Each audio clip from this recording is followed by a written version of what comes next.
Bonjour à tous et à toutes et bienvenue dans ce webinaire sur la plateforme Trace. Aujourd'hui, on va vous présenter brièvement cette plateforme. Cette plateforme a été lancée il y a un an. Vous étiez peut-être déjà avec nous lors de ce lancement-là. Et donc aujourd'hui, l'objectif, c'est de vous représenter cette plateforme pour ceux qui la découvrent et surtout vous montrer les nouveautés qui ont été mises à jour depuis un an et là viennent d'être mis en production. On va vous présenter ces nouvelles fonctionnalités. Tout d'abord, je me présente, Pierre Branciard de l'Observatoire Climat du CERD. Je serai accompagné aujourd'hui de ma collègue Aurélie Davril du CERD également. Du côté de Atmo Hauts-de-France, on a Charles Bogart qui est avec nous et Esvine Leroux aussi, ainsi que les autres membres de l'équipe du projet Trace qui pourront aussi répondre sur les commentaires des onglets Q et R. Aujourd'hui, on va vous présenter le fonctionnement de cette plateforme Trace, les nouvelles fonctionnalités, les perspectives et avoir un temps vraiment dédié à la fin sur les questions-réponses. Mais n'hésitez pas quand même à poser vos questions au fur et à mesure et si on pourra y répondre par écrit et si ça nécessite une réponse plus globale, on pourra répondre à la fin. Je vais laisser la parole à ma collègue Aurélie et puis je vais vous en même temps partager mon écran sur cette plateforme Trace Hauts-de-France. On peut aussi vous mettre le lien dans le chat. Bonjour à tous et à toutes. Donc, la plateforme Trace pour Trajectoire Air, Climat, Énergie est le fruit d'une collaboration étroite entre nos deux structures, partenaires de longue Partenaire date. de longue Pour plus de détails sur nos détail sur structures et missions, vous pouvez cliquer sur le bouton Qui sommes-nous en haut à droite, là par exemple.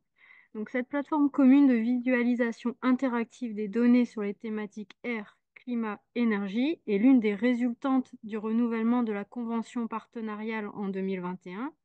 Et l'idée était vraiment de relancer une dynamique sur ces trois thèmes. À noter que cette plateforme Trace n'a pas vocation à remplacer les sites internet d'Atmo Hauts-de-France et de l'Observatoire Climat, qui sont eux plus complets. Unique en région, Trace est développée grâce au soutien de la région Hauts-de-France, de l'ADEME et de la métropole européenne de Lille. Cet outil gratuit et en accès libre se veut simple d'utilisation.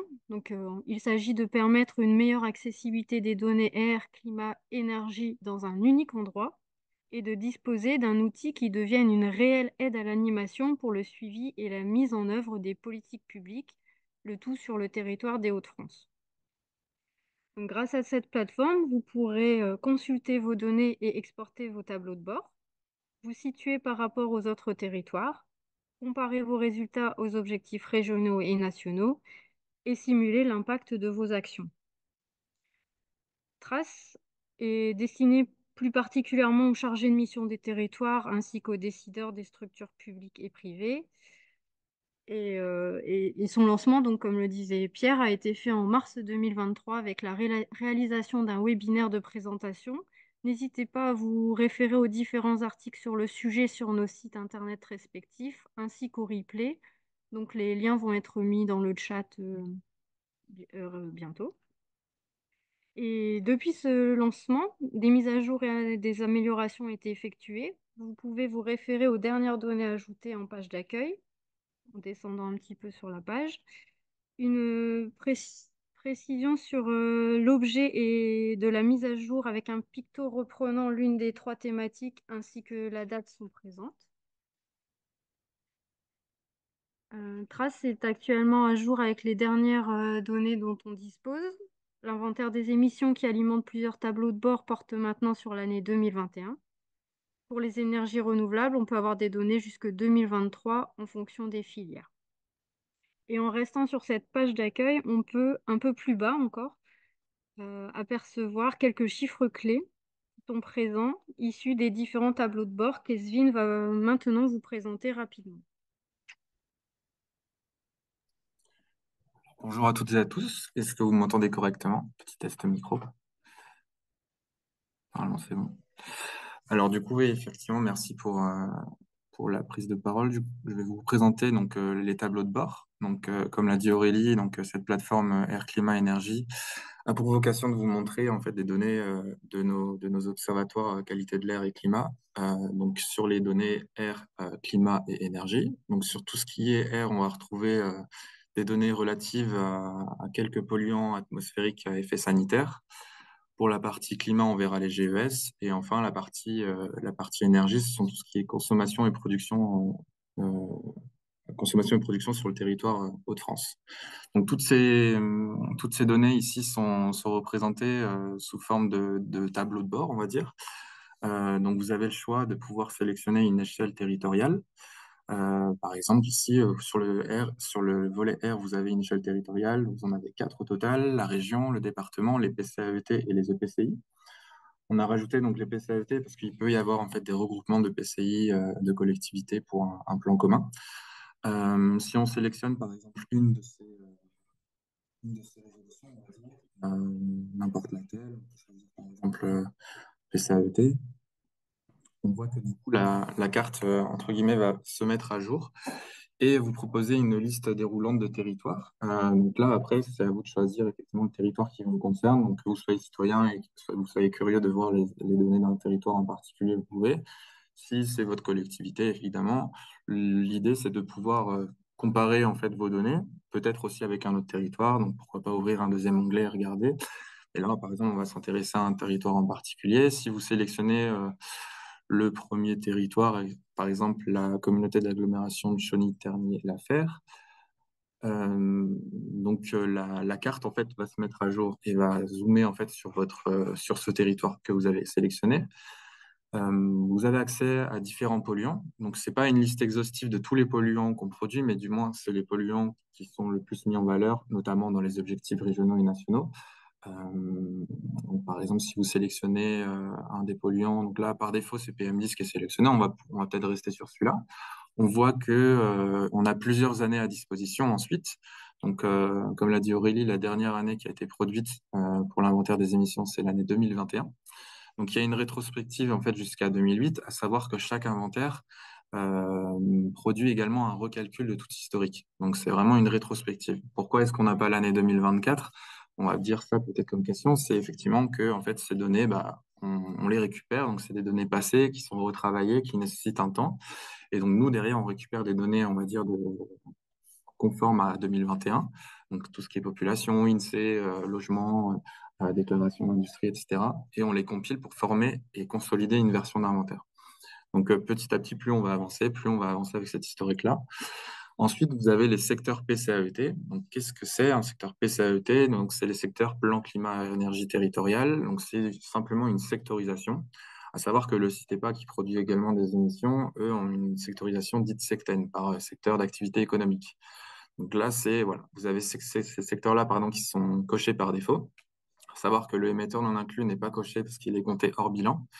Et le secteur qui est UTC-ATF, à savoir l'utilisation des terres, lui est représenté ailleurs.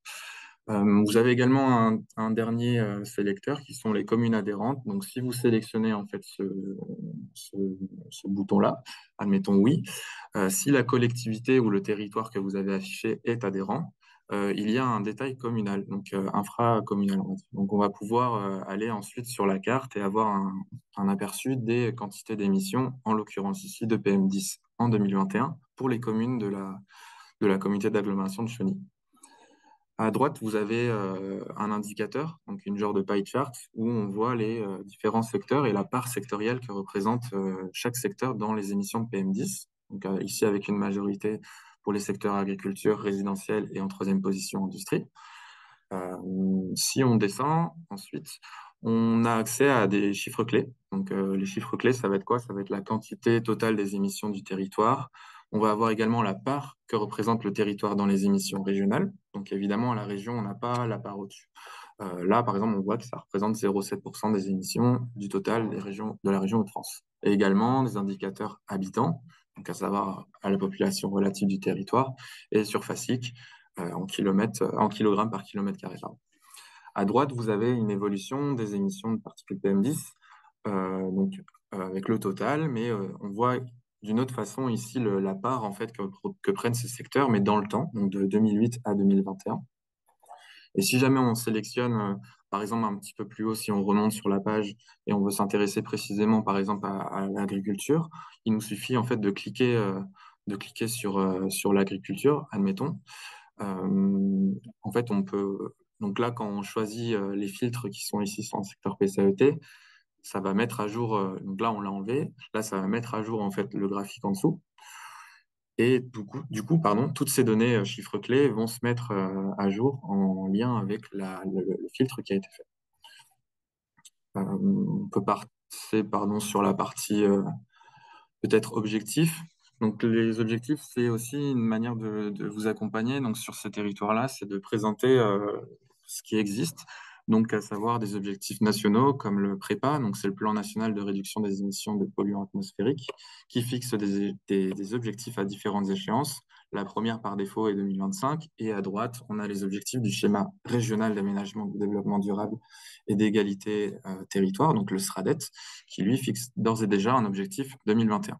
Comment lire ces données? On voit que en jaune et en bleu clair, respectivement, pour le prépa et pour le SRADET, on a les objectifs par polluant. Donc, par exemple, l'ammoniac, on a un objectif de moins 8% à échéance 2025 pour le prépa, tandis qu'il est de moins 3% à échéance 2021 dans le SRADET. Et les émissions que vous avez en bleu marine au-dessus, ce sont en fait les évolutions qui sont calculées sur la même échéance du plan. Donc, pour le prépa, c'est de 2005 à 2021. Et pour le SRADET, c'est de 2015 à 2021. Donc précédemment, on a vu qu'on n'avait pas forcément cette année 2005, mais c'est une année qui a été recalculée pour recalculer en fait la pente de l'objectif et voilà, pouvoir se comparer et avancer. Donc au-dessus, on voit qu'il existe également un filtre pour choisir en fait les territoires, donc à savoir la région, les départements PCAET ou PCI comme tout à l'heure, et sélectionner aussi vos territoires. Comme ça, vous pouvez voir en fait comparer directement sur les émissions les objectifs et les émissions vis-à-vis de ces plans. À savoir que également, peut-être c'est une fonctionnalité que vous connaissiez déjà ou pas si vous découvrez la plateforme aujourd'hui, quand vous descendez, vous pouvez voir qu'en fait vous avez accès à des petits, vous pouvez remonter un petit peu, on voit qu'on a accès à des petits sélecteurs en bas à droite. Ce sont en fait, on met à disposition la possibilité de télécharger en fait tout ce qui est infographie que vous allez projeter et sélectionner, qui peuvent derrière vous servir dans vos plans pour exporter par exemple en PDF, en image. Vous l'avez également ici en bas en PowerPoint, ou sinon accéder aux données via les open data. Je crois que d'ailleurs un lien a été mis dans le chat si vous jamais vous voulez aller voir. Pour faire la transition avec le tableau de bord climat, donc cette fois-ci ici on va présenter les GES, donc les gaz à effet de serre, donc les gaz qui sous action radiative ont un pouvoir de réchauffement en fait global dans l'atmosphère. Donc, dans ces gaz-là, on a différents gaz, à part le dioxyde de carbone, qui lui est le plus connu. Mais l'objectif ici, c'est de rapporter en fait ces gaz-là en fonction de leur pouvoir réchauffement global. C'est-à-dire, par exemple, une molécule de CH4, de méthane, réchauffe 28 fois plus l'atmosphère qu'une seule molécule de CO2. C'est 265 fois plus pour une molécule de protoxyde d'azote. Donc, tout ça, en fait, est remis à équivalence dioxyde de carbone pour pouvoir comparer la même chose, on va dire. Et donc là, vous retrouvez le même type de filtre, à savoir l'échelle territoriale, le territoire, le type de gaz, si vous voulez en sélectionner un, par exemple. Donc il y a là, par défaut, ils y sont tous. L'année également, et la sectorisation PCAET. Donc vous retrouvez une carte à laquelle vous pouvez voir le territoire. Donc ici, c'est la région. À droite, les chiffres clés, donc les tonnages équivalent CO2, la part, donc là qui est de 100% parce que c'est la région comparée à la région. On a également les émissions par habitant et vous retrouvez un peu les infographies. Donc ici, un ajout de la part en fait de chaque gaz dans ce total équivalent CO2. Et puis voilà, l'évolution chronologique aussi de 2008 à 2021 et la représentation sectorielle. Pour les objectifs, si on bascule sur le volet objectif GES, là en l'occurrence, il n'y a pas de prépa, il y a uniquement les objectifs du schéma régional d'aménagement, le SRADET, donc à la région, avec toujours la même échéance 2021, et il y a d'autres aussi années objectifs. Si vous changez l'année, les objectifs changent en fonction de ce qui a été fixé dans ce plan-là. À savoir que là, à défaut d'avoir les polluants comme tout à l'heure, ici on a du coup les GES, mais avec un détail sectoriel. Donc il y a des détails en fait à l'échelle d'un secteur. Pour la partie flux de carbone, je vais laisser Pierre reprendre la main pour la suite de la présentation, et notamment les nouveautés. Merci beaucoup, Esvin. Et donc, effectivement, donc, je vais vous présenter les flux de carbone. Donc, justement, c'est une des nouveautés qu'on a rajouté à ce tableau de bord sur le climat. Et donc, les flux de carbone, qu'est-ce que c'est? C'est finalement les échanges entre les sols, le carbone des sols, de la forêt et l'atmosphère. Et donc, ça permet d'avoir un indicateur sur la quantité nette de carbone qui est émise ou séquestrée lors des phénomènes d'accroissement naturel des forêts ou du changement d'affectation des sols. Et c'est véritablement les flux de carbone qui sont comparables aux émissions, et notamment dans l'objectif de la neutralité carbone, où il faut atteindre l'équilibre entre les émissions de gaz à effet de serre et la séquestration par les puits de carbone. Et donc, ces données, donc, à l'Observatoire Climat, on réutilise l'outil ALDO de l'ADEME en faisant quelques améliorations sur ces données-là, notamment dans les périmètres de diffusion. Et donc, on a présenté sous forme de tableau de bord ces données sur trace. Et donc, c'est le même principe que les autres tableaux de bord, donc une carte qui permet de voir le total séquestré en Hauts-de-France avec le chiffre clé. Donc, où là, par exemple, en Hauts-de-France, on a 2 millions de tonnes équivalent CO2 qui sont séquestrées par les puits de carbone et le chiffre clé qui va comparer finalement ces séquestrations au tableau de bord précédent des émissions directes de GES pour voir finalement la part des émissions de GES qui sont séquestrées par ces puits naturels de carbone. Donc là, par exemple, à l'échelle régionale, on est autour de 3,9%. Et véritablement, c'est ce chiffre-là qui monte, entre guillemets, l'atteinte vers l'objectif de la neutralité carbone, où pour atteindre la neutralité carbone, il faut atteindre 100%. Et bien évidemment, en réduisant d'abord les émissions de gaz à effet de serre. Et donc, on a aussi une représentation plus détaillée qui va en fait détailler comment est calculé finalement ce chiffre clé des 2 millions de tonnes équivalent CO2, qui va détailler finalement les flux par occupation du sol final. Parce qu'on peut avoir, en fait, avec les changements d'affectation des sols, des émissions, par exemple avec l'artificialisation des sols, mais à l'inverse, et heureusement, des séquestrations, par exemple ici, grâce à l'accroissement naturel des forêts. Et donc, pour redonner un exemple sur un territoire, donc on peut sélectionner, par exemple, EPCI, et donc on voit sur la carte, on peut se comparer entre territoires. Et donc, si je sélectionne un territoire, donc par exemple, la Terre des Deux Caps, hop, on voit que les chiffres clés se mettent à jour en fonction des données du territoire. Donc, à noter, l'outil ALDO qu'on utilise de l'ADEME, qui est l'outil de référence sur les flux de carbone, n'a qu'une seule année actuellement, donc 2018. Et en fait, c'est une moyenne annuelle entre 2012 et 2018. Parce que la méthodologie, en fait, compare finalement les occupations du sol 2012 à ceux de 2018 pour voir les changements d'affectation et donc affecter de- finalement les facteurs correspondants en termes de séquestration carbone. Et donc, on voit que les chiffres clés se mettent à jour et donc le détail des flux par type d'occupation des sols. Et donc là, par exemple, on voit que l'artificialisation des sols, donc quand c'est positif, quand le chiffre est positif, c'est que c'est une émission. Donc, par exemple, le fait d'avoir transformé des sols en sols artificiels, ça a émis 700 tonnes équivalent CO2. Et à l'inverse, par exemple, la remise en prairie a permis de séquestrer environ 500 tonnes. Et donc, la forêt a permis de séquestrer environ 6000 tonnes, et ce qui fait un bilan net de 5300 tonnes équivalent CO2.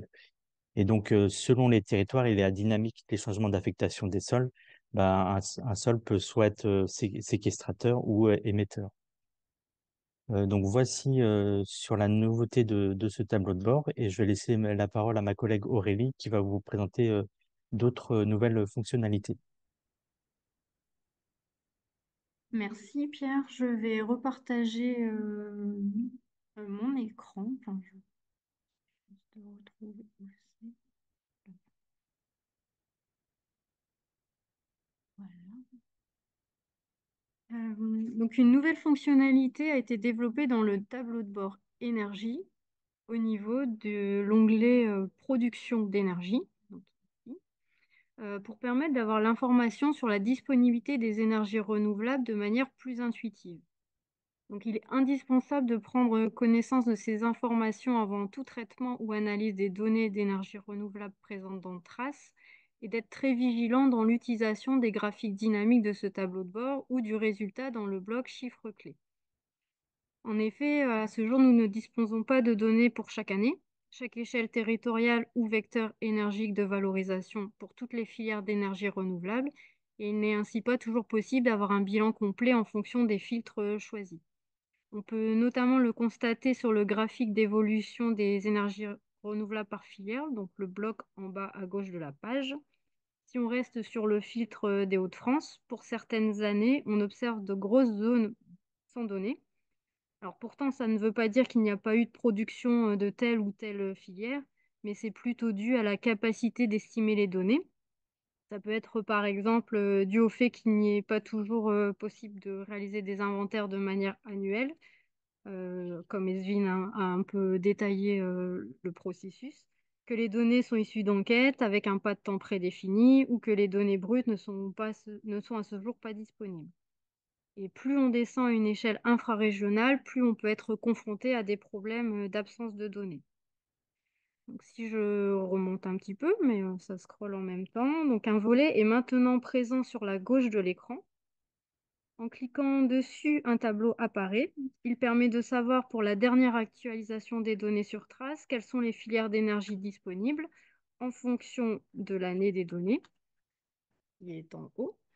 La disponibilité des données dépend du vecteur énergétique de valorisation, électricité, chaleur, gaz et carburant, et de l'échelle territoriale. Dans ce tableau, on trouve un code de couleur en fonction de l'échelle territoriale la plus fine disponible, donc région, département et EPCI. Et certaines filières, comme le biogaz et le bois, sont concernées par plusieurs valorisations. Il y a donc plusieurs lignes dans le tableau, comme on peut le voir à cet endroit-là.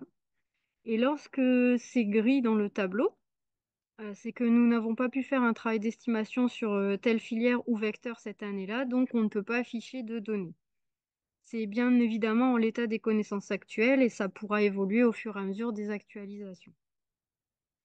On observe également deux exceptions dans les couleurs, on va dire, qui sont pour le biogaz avec valorisation de chaleur et le solaire thermique, qui à ce jour ne sont diffusés respectivement qu'aux échelles départementales et régionales, donc couleur jaune et bleue. Pour le solaire thermique, c'est actuellement dû aux méthodes d'estimation provenant du national, qui fait que les incertitudes aux échelles infrarégionales sont trop importantes. Et pour le vecteur chaleur du biogaz, donc c'est-à-dire issu soit de la cogénération, donc qui génère simultanément de l'électricité ou de la chaleur, ou alors issu uniquement de la chaleur des chaudières. En fait, c'est dû plutôt à ce jour à de la sécrétisation de certaines données. À noter que pour le biogaz, il y a une petite vigilance à avoir, c'est que le bilan complet sur une année ne peut se faire que lorsque les trois vecteurs sont présents, électricité, gaz et chaleur. Aujourd'hui, la dernière année commune à l'ensemble des filières et vecteurs énergétiques pour l'échelle des Hauts-de-France est 2020. Donc, les bilans des années 2021, 2022 et 2023 sont donc incomplets et on voit bien qu'il y a du gris sur le tableau pour ces années-là. Mais toutefois, certaines filières ont un poids faible dans ce bilan. Donc leur absence pour une année précise n'impactera pas forcément l'ordre de grandeur global. Par contre, c'est vrai que si on n'a pas le bois énergie, voire l'éolien, si ça devait être le cas, là, ça impacterait quand même beaucoup le bilan. Et pour l'année 2023, à ce jour, seules les données liées à la valorisation du vecteur électrique donc, sont disponibles, c'est-à-dire le biogaz électrique, l'éolien, l'hydraulique et le solaire photovoltaïque, et ce jusqu'à l'EPCI, qui est en vert donc sur le tableau. Donc voilà pour cette nouvelle fonctionnalité. Donc on peut voilà, la retirer et naviguer classiquement sur le tableau de bord comme ça a été le cas dans les présentations précédentes faites par Esvin et Pierre. Et afin de faciliter l'accès aux données brutes, de nouveaux boutons cliquables sont maintenant disponibles en bas de chaque tableau de bord. Donc, si je reste sur le tableau de bord des productions d'énergie renouvelable, je trouve voilà, ces deux nouveaux boutons. Donc, accéder aux données, qui permet un renvoi vers les open data respectifs de chaque structure dans le but de télécharger les données que l'on peut trouver dans chaque tableau de bord, vers celui d'Atmo Hauts-de-France pour les polluants atmosphériques, consommation d'énergie et émissions de gaz à effet de serre, vers celui de l'Observatoire Climat pour les productions d'énergie renouvelable, et enfin vers le portail Open Data de l'ADEME et du jeu de données ALDO pour les parties flux de carbone. Donc pour tout ce qui est données Atmo de France et Observatoire Climat, les données en Open Data sont mises à jour depuis fin de semaine et hier pour Atmo. Et le bouton Accéder aux analyses, ici en surbrillance, renvoie vers les pages dédiées aux indicateurs régionaux de consommation d'énergie, émissions de gaz à effet de serre et production d'énergie renouvelable sur le site de l'Observatoire Climat, permettant d'accéder à des éléments d'analyse, d'interprétation et de contextualisation. Davantage d'indicateurs sont ici disponibles sur nos sites qui peuvent être issus de regroupements de données. Si on prend un exemple, des détails par sous-secteur, émissions directes de gaz à effet de serre par branche industrielle pour le secteur de l'industrie. Je vais maintenant laisser la parole à Charles pour parler d'une autre nouvelle fonctionnalité. Merci Aurélie et bonjour à tous. Donc je vais partager mon écran. Donc voilà. Euh, donc ici on arrive sur la home page de la plateforme Trace. Euh, donc la version 1 de Trace, permettait aux acteurs de visualiser leur trajectoire, essentiellement à l'aide de data visualisation. Sur cette nouvelle version, avec ces nouvelles fonctionnalités, on a souhaité aller un petit peu plus loin en proposant aux utilisateurs des outils simples de prospective qui sont sous forme de petits simulateurs pédagogiques et ciblés sur quelques thématiques. Donc on a donc ce nouveau bouton simulateur qui est apparu sur la home de Trace. Si je clique dessus, j'arrive sur une page d'accueil qui nous permettra donc de sélectionner nos simulateurs. Donc les simulateurs sont représentés avec ces grands boutons. Donc on a mobilité, il y a une courte description du domaine concerné par le simulateur, on aura performance énergétique et on aura un simulateur également pour l'instant sur le mix énergétique. Donc je vais commencer par la mobilité, je clique dessus, j'ai tout de suite un sélecteur de type de territoire. Donc pour l'instant on pourra jouer avec les simulateurs sur trois mailles territoriales, à l'EPCI, au département et à la région. Donc, je sélectionne un EPCI. On a toute la liste des EPCI de la région qui sont proposés. Donc, je vais sélectionner allez, celui-là, Amiens Métropole. Je fais valider la sélection et j'arrive donc sur la page du simulateur. Donc, cette structure, on l'aura toujours pour chacun, vous verrez, chacun des simulateurs qu'on a proposés. On a un en-tête de page qui rappellera toujours le territoire qu'on a sélectionné, hein, j'ai dit la communauté d'Aglo d'Amiens Métropole. On a un champ libre qui permet de nommer le scénario, ça j'y reviendrai tout à l'heure. Et puis sur la droite, on a des menus qui permettent de revenir en arrière ou de renaviguer sur la plateforme Trace. Donc sur ces simulateurs, on aura toujours une organisation en trois parties, si on veut, trois colonnes. La page est divisée en trois, avec à gauche une partie mes leviers, un sélecteur de leviers, une partie centrale qui permettra d'agir sur les leviers sélectionnés et une partie de droite qui permettra d'afficher les impacts euh, de l'action sur les leviers qu'on aura sélectionnés. Dans la partie de gauche, donc on peut sélectionner ces leviers, donc les amener sur la partie centrale. Donc là, par exemple, j'ai sélectionné le levier concernant, on est sur le simulateur mobilité, donc il y aura un levier sur la part modale vélo et covoiturage. Euh, on peut désélectionner un levier, en prendre un autre, ça reste entièrement flexible. Là, j'ai mis un levier sur la distance domicile-travail. Et sur la partie, dès lors qu'on déploie un levier, enfin, dès lors qu'on met un levier dans la partie centrale, sur la partie de droite, on a une liste d'impacts qui vont venir s'afficher, donc qui couvrent des polluants atmosphériques, euh, les gaz à effet de serre ou la consommation énergétique. Comme on a sélectionné un territoire en particulier, toutes les données, enfin les leviers qu'on va venir actionner et les données impact qui sont issues sont propres aux données du territoire. Ensuite, donc j'ai déployé les leviers centraux. Je peux déployer aussi les impacts.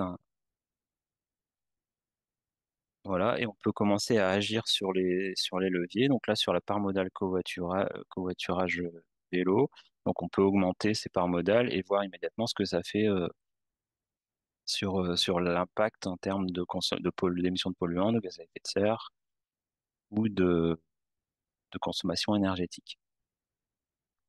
On a également une fonctionnalité avec des petits boutons d'aide contextuelle. Donc pour l'instant, euh, on a simplement, par exemple sur la partie de droite, les boutons d'aide vous indiquer ce sur quoi agissent les différents curseurs, les différents sliders des leviers.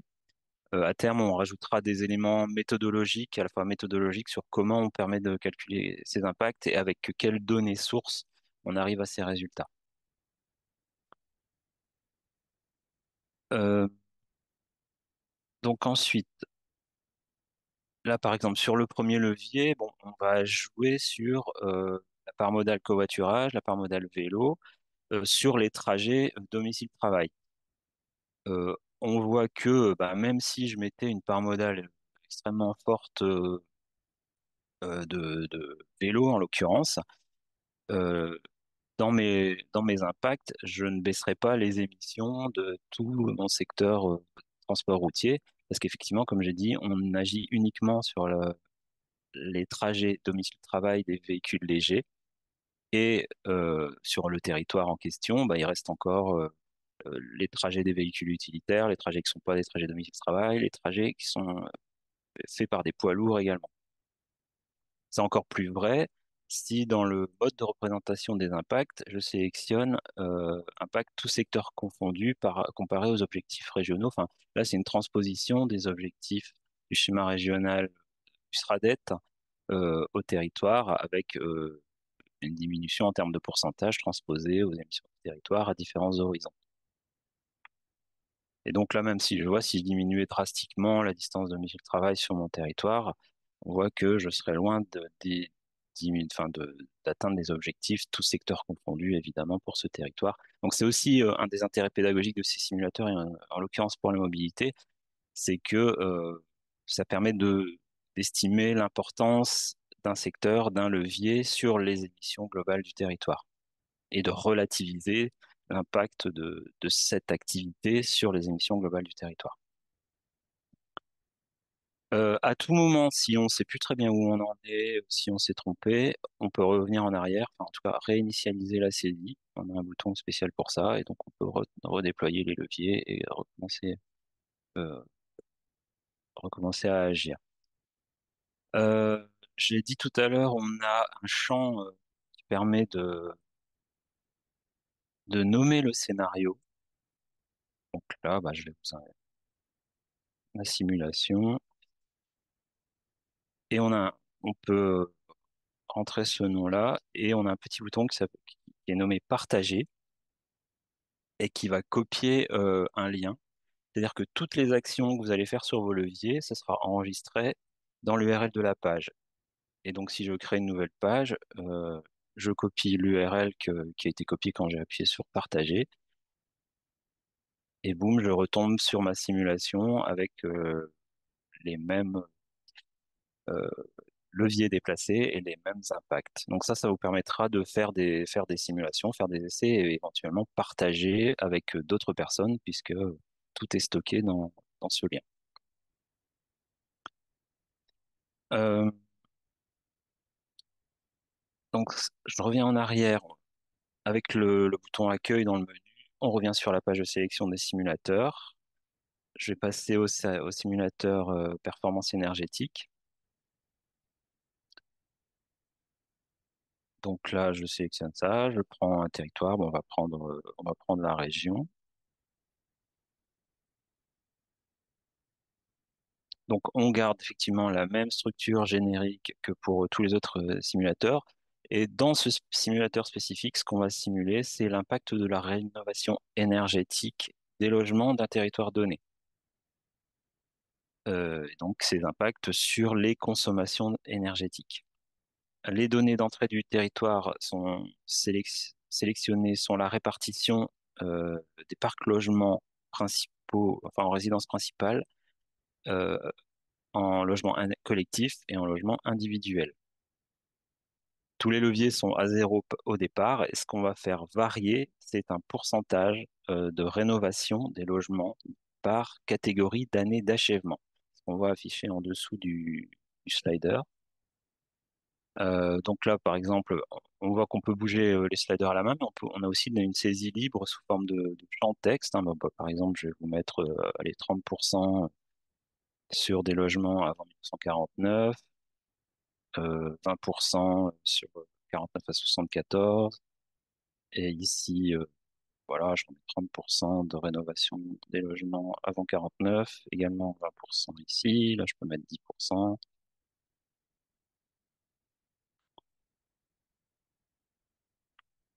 Et donc ces leviers permettent d'agir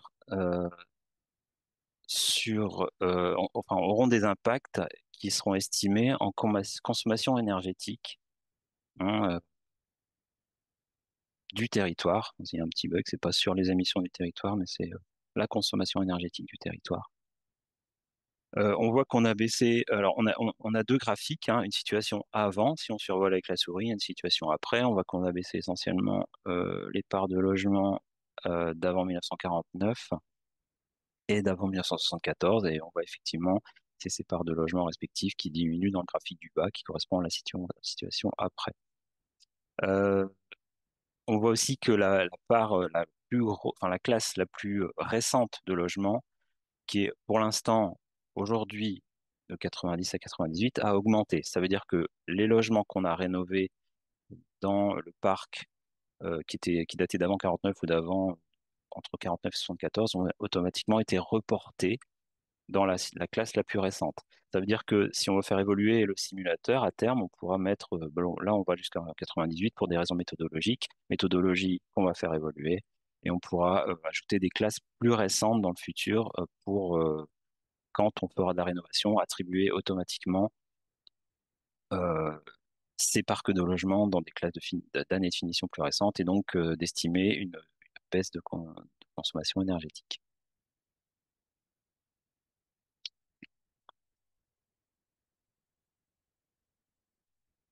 Enfin, un troisième simulateur, donc je reviens sur la page d'accueil, celui du mix énergétique. Donc toujours pareil, on choisit le type du territoire, donc, je vais prendre mon PCI, on a une saisie manuelle, hein, si on veut. Donc là, je vais prendre un exemple avec communauté d'agglo du Douaisis.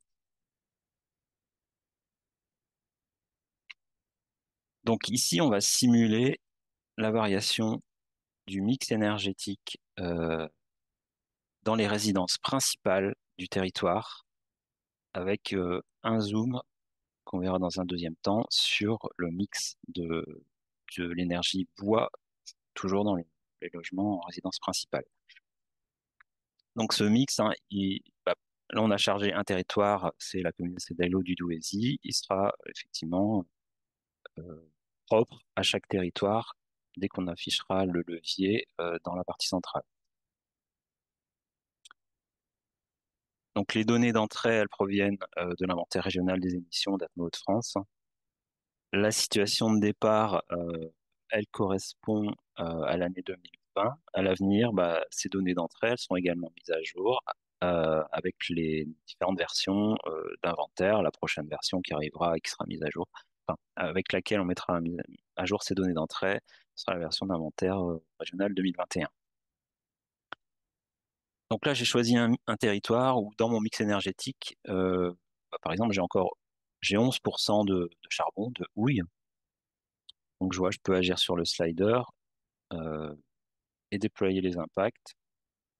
Donc, on voit que par exemple, avec le charbon, on voit qu'on diminue, si on met le charbon à zéro, on diminue drastiquement les émissions de dioxyde de soufre, SO2. Bah, c'est vrai que le charbon, c'est euh, dans les consommations d'énergie des logements, le principal émetteur de dioxyde de soufre. C'est aussi le seul, petit fun fact, le seul émetteur d'ammoniac. Donc, ce qui fait que quand aussi, pour mon territoire, je mets le charbon à zéro, bah, j'ai plus du tout d'émissions d'ammoniac NH3 sur le territoire. Euh, je peux effectivement proposer un mix. Bon, bah, là, je vais faire un mix assez, un peu caricatural, un peu simpliste. Donc, je mets le fioul domestique à 0%, je vais mettre mon gaz naturel à 30%, pas de gaz de pétrole liquéfié, électricité 30%, 5% de chauffage urbain et le reste en bois à 35%. Donc on voit que la somme dans mon mix énergétique, ça fait bien 100%. Et puis on va regarder ce qui se passe avec les particules. Et là, mon, euh, ma petite barre, mon petit graphique en barre pour les particules, il est devenu rouge parce que bon, bah, j'ai rajouté du bois dans mon mix énergétique, mais ça émet plus de particules que la situation initiale. Et c'est là qu'intervient le détail mix bois dans les consommations énergétiques des logements, où je vois que ben, j'ai différents types de chaudières récentes, cheminée ancienne, euh, cuisinière insert au poêle ancien, cuisinière insert au poêle performant, etc., ou récente. Et je vois que par exemple, si j'augmente ma part de cuisinière insert poêle récent, bah, je diminue mes émissions de particules PM2,5 ou PM10. Et donc, ça se voit immédiatement sur les impacts, je repasse en négatif.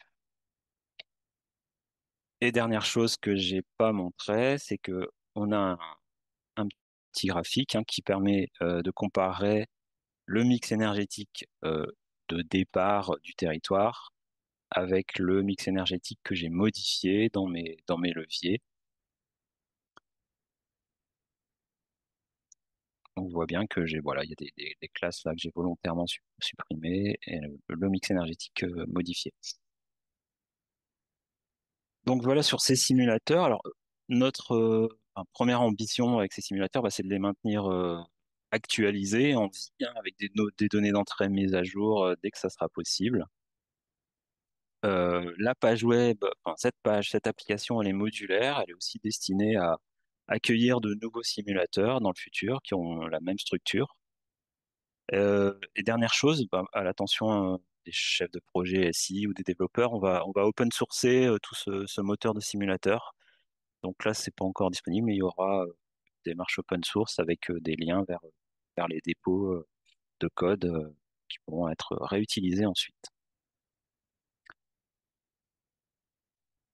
Donc là, bah, je crois que passe la parole, je repasse la parole à Pierre, j'arrête le partage. Merci beaucoup, Charles. Et je vais passer la parole à ma collègue Aurélie qui va vous parler de quelques perspectives qu'on a sur la plateforme. Merci Pierre.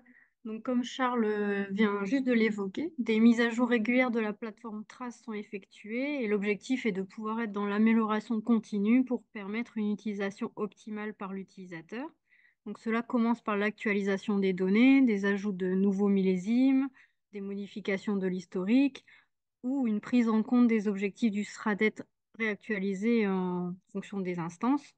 Mais ça passe aussi par l'amélioration d'un point de vue de l'ergonomie, de la réactivité, des fonctionnalités. Cela peut par exemple passer par l'étude de la pertinence de développer de nouveaux simulateurs. À ce propos, un simulateur pédagogique sur la thématique des énergies renouvelables devrait être développé dans les prochains mois, permettant, à l'aide de données d'entrée connues, de voir la production d'énergie renouvelable que l'on peut atteindre dans les prochaines années.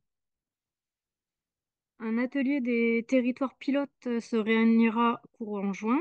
Celui-ci concerne quelques territoires de la région qui s'étaient engagés à nous suivre tout au long du projet afin de connaître leur retour quant à l'utilisation de la plateforme et identifier les axes d'amélioration, mais aussi d'échanger sur les futurs besoins en termes de scénarisation afin de concevoir de nouveaux simulateurs pédagogiques. Mais d'une manière générale, nous sommes à l'écoute de vos besoins, donc n'hésitez pas à nous faire des retours sur la plateforme, sur voilà, tout ce que vous venez de voir également. Je vais laisser la parole à nouveau à Pierre pour la phase de questions-réponses. Bah, merci beaucoup Aurélie. Et donc maintenant, on a un peu plus de 10 minutes pour répondre à quelques questions que vous posez à l'oral. Et donc vous avez une fonction lever la main. Donc vous pouvez l'activer, puis je verrai qui souhaite prendre la parole et je pourrai vous donner les droits pour poser votre question à l'oral. Donc n'hésitez pas à prendre la parole donc en levant la main sur la fonctionnalité en bas de votre écran. Alors j'ai une première question de Baptiste Lemaire. Je vais vous donner les droits pour parler. Oui, Vous avez normalement les droits pour pouvoir poser votre question. oui, vous m'entendez? Oui, parfait, oui. Oui, c'était pour savoir dans les prochains simulateurs, lesquels sont prévus, notamment l'alimentation, qui est un grand poste aussi d'émissions de gaz à effet de serre. Vous avez évoqué qu'il y avait plusieurs simulateurs, enfin il y avait des travaux en cours encore. C'est un peu haché votre question. Alors, si j'ai bien compris, vous posez la question s'il y a des simulateurs sur l'alimentation qui sont prévus, c'est ça? Oui, c'est ça. Oui.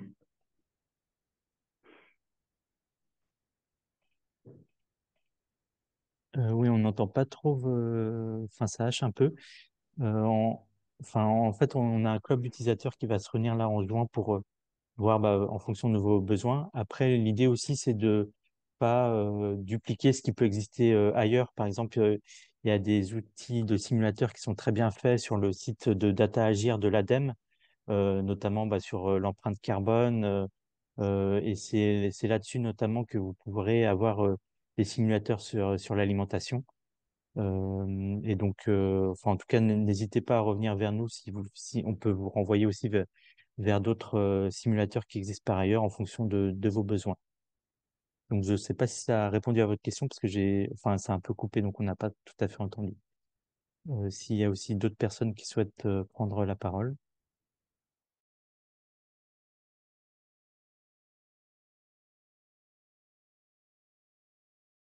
Oui, donc il y a Alexandra Pau. Je vous ai donné la parole normalement. Oui, bonjour. J'ai juste une petite question. Je suis actuellement en train de rédiger mon bilan à mi-parcours, donc de mon plan climat. Et en fait, ma question, ce serait de savoir, là, actuellement, sur les données, par exemple, de gaz à effet de serre, les dernières en date, ce sont celles de 2021. Et j'aurais aimé savoir quand sera faite l'actualisation en fait des prochaines données, notamment sur 2022, voire 2023. Bon, je pense que 2023, ça va être un peu juste puisqu'on est en 2024, mais celle de 2022 notamment. Merci Alexandra pour ta question. Je laisse peut-être Esvine répondre à cette question sur les périodicités de sortie de l'inventaire. Alors oui, pour l'inventaire, effectivement, du coup, on travaille avec, comme je vous l'ai dit tout à l'heure, de façon rétrospective. Donc là, on a mis à jour cette année, enfin, en année 2023, les émissions de l'année 2021.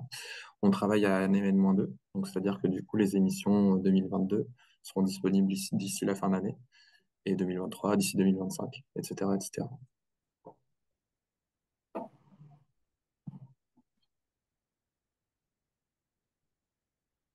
Et oui, et souvent, oui, il y a tout ce travail de fiabilisation de la donnée pour pouvoir sortir à N-2 ces inventaires. Euh, N'hésitez pas si vous avez d'autres questions aussi pour lever la main.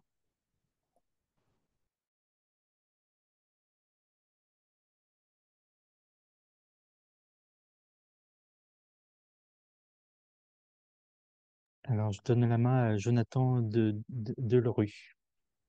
Oui, bonjour. Bonjour.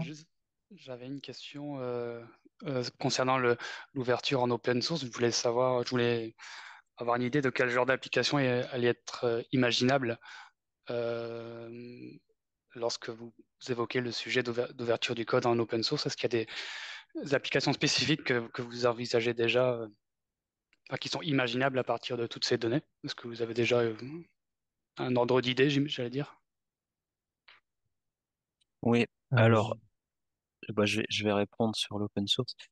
Euh, Là, un moteur modulaire comme j'ai dit, de calculateur, une page web, avec une technologie assez simple.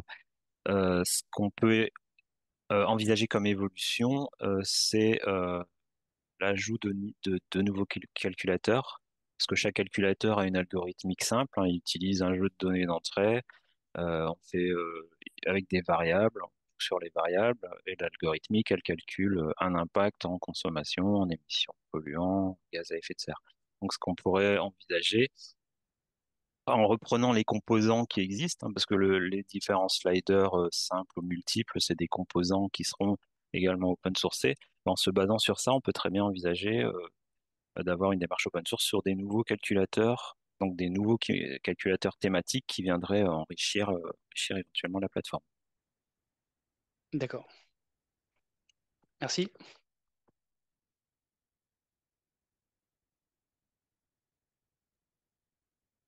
Je rends la parole du coup. Merci à vous. Ça marche, merci.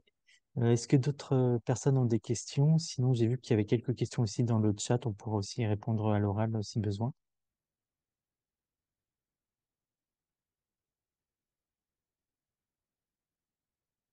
Je vais peut-être prendre des questions dans le chat. Donc, il y avait Monsieur Lamiot qui posait des questions sur est-ce que dans le futur, on pourrait avoir les émissions de CH4 pour les sédiments des canaux fossés et étangs et les émissions de CH4 sur les estuaires. Donc, je pense que c'est en lien avec les flux de carbone. En fait, l'outil qu'on utilise, donc l'outil Aldo de l'ADEME, ne va pas jusqu'à ce détail aussi fin, il me semble. Mais en tout cas, on fait le lien vers le jeu de données en open data du site de l'ADEME qui détaille vraiment tous les changements d'affectation des sols. Donc, on peut voir, par exemple, les émissions d'une forêt qui s'est transformée en champ de culture, etc. Et donc, la base de données de l'ADEME détaille vraiment tous ces types de changements d'affectation des sols. Et par contre, après, c'est plus des données sur des recherches, etc., qui peuvent peut-être aller plus finement que ça. Donc, j'espère que ça répond à votre question. Et j'avais aussi une question de Julie Buge. Enfin, désolé si j'écorche vos noms. Est-ce que vous planifiez le développement d'un outil de comparaison entre les territoires? Euh, donc, en fait, c'est un peu déjà le cas avec justement la carte sur quand on est sur un tableau de bord, on peut voir finalement sur la carte, on peut voir les émissions, les consommations d'énergie, les polluants avec le chiffre clé par territoire. Et donc finalement, on peut comparer comme ça les territoires. Après, il n'y a pas deux tableaux de bord d'un territoire à un autre qui se mettent côte à côte, mais vous pouvez, par exemple, ouvrir deux fenêtres pour regarder plus précisément et se comparer à d'autres territoires. Donc c'était justement l'objectif de cette plateforme, de pouvoir visualiser assez intuitivement et en naviguant sur la carte et en faisant les filtres nécessaires pour pouvoir se comparer entre territoires. Donc, je ne sais pas si c'était ça votre question. N'hésitez pas à lever la main pour préciser votre question. Et aussi d'autres personnes aussi souhaitent réagir. Euh, oui, merci Julie Buge d'avoir répondu. Est-ce que d'autres personnes ne souhaitent prendre la parole?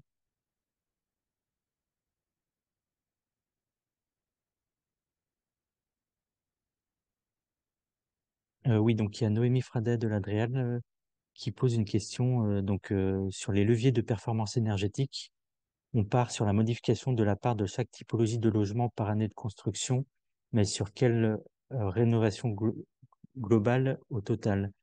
Je te laisse peut-être préciser, Charles ou Esvin, sur cette question-là, sur le simulateur performance énergétique.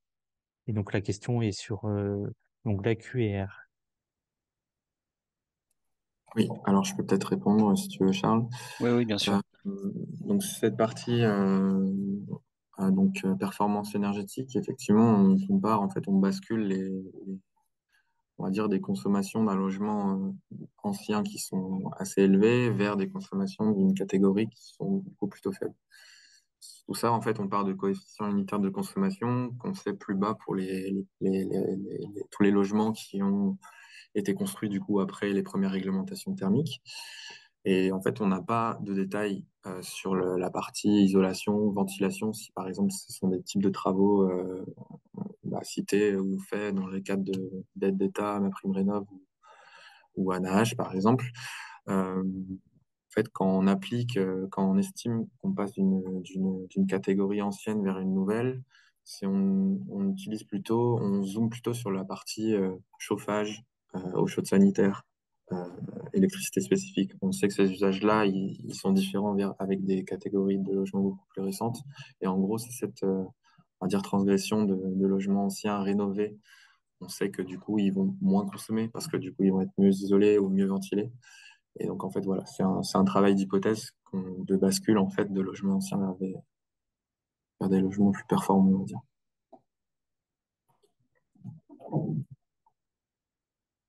Merci Esvin pour ta réponse. J'espère que ça a répondu à ta question, Noémie. On a le temps pour une toute dernière question, sinon on vous laissera. C'est 11h59, donc on a une minute d'avance sur le timing. Et donc, s'il n'y a pas d'autres questions. Oui, donc il y avait une question de Marie Colomvillé. Dans nos plans d'action, nous différencions trois niveaux de rénovation. Le résultat n'est pas le même. Euh, donc, est-ce que tu veux détailler ta question à l'oral, Marie?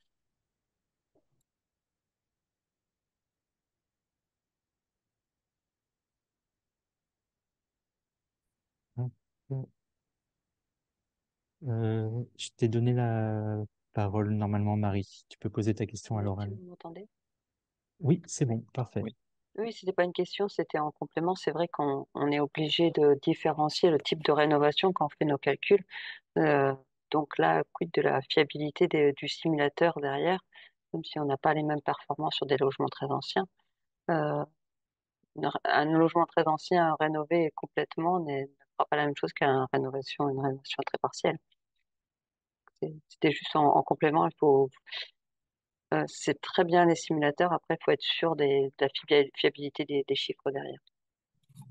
Oui, effectivement, dans des plans, on peut rentrer sur des détails qui sont plus précis. Dans les rénovations partielles, globales, isolation, ventilation, chauffage, comme je disais tout à l'heure. Après, là, comme l'a présenté Charles, ce sont des simulateurs qui sont à vocation pédagogique, c'est-à-dire en gros, c'est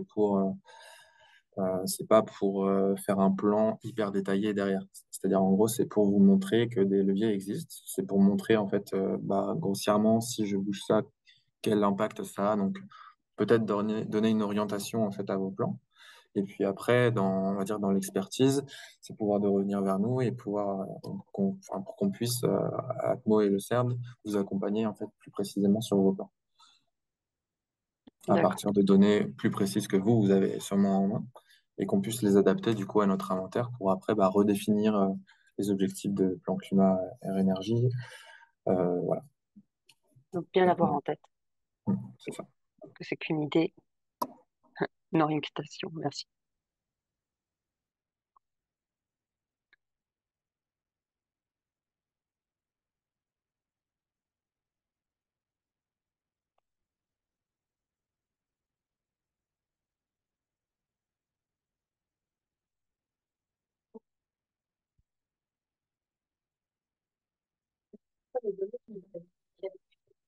Oui, je crois qu'il n'y a plus d'autres questions, donc on va pouvoir conclure ce webinaire. Donc n'hésitez pas à nous contacter donc sur la page Qui sommes-nous, vous avez nos formulaires de contact Atmo Hauts-de-France et Observatoire Climat du CERN.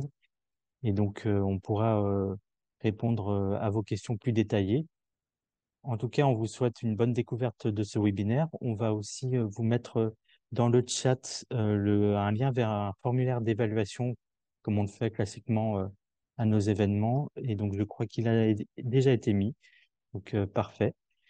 Et donc, on vous remercie. Ce webinaire a été enregistré. Donc, on vous enverra ce lien à toute la liste des participants.